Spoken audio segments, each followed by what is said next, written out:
এটা খুবই দুঃখজনক যে এত অপপ্রচার করা হচ্ছে। আমরা কোনোভাবেই আমাদের কোনো কর্মী কেউ কারো বাড়ি যে বিকাশ অ্যাকাউন্ট খোলার কথা কিংবা তাদের অ্যাকাউন্ট নাম্বার চাওয়ার কথা এই কথা কেউ বলেনি। আমরা তো মিথ্যার রাজনীতি করি না, আমরা কোরআনের রাজনীতি করি। কোরআনকে কে দিয়েছে? কোরআন আল্লাহ রাব্বুল আলামিন দিয়েছেন। সেই কোরআনকে বাস্তবায়নের জন্য আমরা মিথ্যার আশ্রয় নেব কেমন করে? আমাদের জীবনটা একেবারেই আলাদা। আমরা ওনাদেরকেও বলি আপনারাও আল্লাহর পথে ফিরে আসেন, আপনাদেরও তো আল্লাহর কাছে যেতে হবে। আমরা সবাই তো বাড়া যাব। প্রচারণা তো যে কেউ করতে পারেন, করতে অসুবিধা নাই, কিন্তু তাদের ভিড়ে খেলোয়াড় সুলভ মনোভাব নিয়ে যদি খেলা করেন তাহলে তো কোনো অসুবিধা নেই। আমরা জনগণের কাছে এমন ভাবে আছি, একেবারে গ্রাম বাংলা বিভিন্ন শ্রেণী পেশার মানুষের সাথে মাঠে ঘাটে বাজারে দোকানে চায়ের দোকানে শু মেকারদের দোকানে আমি সব জায়গায় কথা বলেছি, মানুষের কষ্টের কথা বোঝার চেষ্টা করেছি।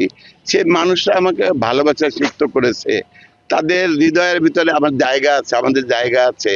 সুতরাং আমরা কোনো সময় যত ক্যান্ডিডেট আসুক মাঠে আমরা কোনোভাবেই মনে করি না যে অন্য কোনো মানুষ আমাদের ভালোবাসাকে অতিক্রম করতে পারবে। খেয়াল করলেন যে এতক্ষণ ধরে আমরা ওদিকে কিছু কথাবার্তা বললাম। তো বাত ব্যথা, প্যারালাইসিস কিংবা আর্থ্রাইটিস, আধুনিক ফিজিওথেরাপি ও পুনর্বাসন চিকিৎসায় নির্ভরযোগ্য নাম ডিপিআরসি। একটু আগেও আমি একটা জনসভায় একটা ক্লিয়ার বক্তব্য দিয়েছি। অবশ্যই আমাদের জনশক্তিকে হুমকি দেওয়া হচ্ছে, ধমক দেওয়া হচ্ছে, হাত পা কেটে নেওয়ার কথা বলা হচ্ছে। আমরা আমাদের ভাইদেরকে বলেছি, ভাই বোনদেরকে বলেছি মাঠে থাকবেন, ধৈর্যের সাথে মোকাবেলা করেন। আমরা জনশক্তিকে উচ্ছৃঙ্খল পথে পরিচালনা করব না, এটা আমাদের সিদ্ধান্ত। আমরা মানুষের ভালোবাসা নিয়েই আমরা সামনে এগিয়ে যাব। যারা এটা করছে তারা কাজটা খুবই খারাপ করছে, এটা আমরা নিন্দা জানাই। নির্বাচন কমিশন লেভেল প্লেইং ফিল্ড তৈরি করতে পেরেছে বলে আমরা মনে করি না।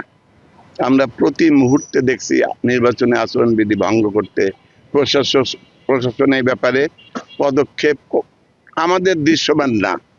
আমরা কথা বললে তারা বলছেন তাদের সীমাবদ্ধতা আছে, তাদের জনবলের সংকট আছে, নানান কথা তারা বলেন। কেন্দ্রীয় নির্বাচন কমিশন যারা, তারা কতটুকু এই বিষয় নিয়ে চিন্তা করছেন আমরা জানি না। আমাদের সংগঠনের কেন্দ্র থেকে তাদের সঙ্গে দেখা করে বলা হয়েছে, প্রধান উপদেষ্টার কাছে যে দেখা করে বলা হয়েছে আমরা লেভেল প্লেইং ফিল্ড চাই, কিন্তু মাঠের অবস্থা ভালো না, লেভেল প্লেইং ফিল্ড না। আপনারা দেখেছেন গতকাল জামাতের একজন উপজেলা পর্যায়ের সেক্রেটারিকে পিটিয়ে মেরেই ফেলেছে। এ থেকে বোঝা যায় না যে ফিল্ডটা লেভেল প্লেইং না। এখন এটা করার দায়িত্ব নির্বাচন কমিশনের। আমরা জোর দাবি জানাই তারা যেন তাদের সকল শক্তি নিয়োগ করেন মাঠটাকে খেলার উপযুক্ত করার জন্য।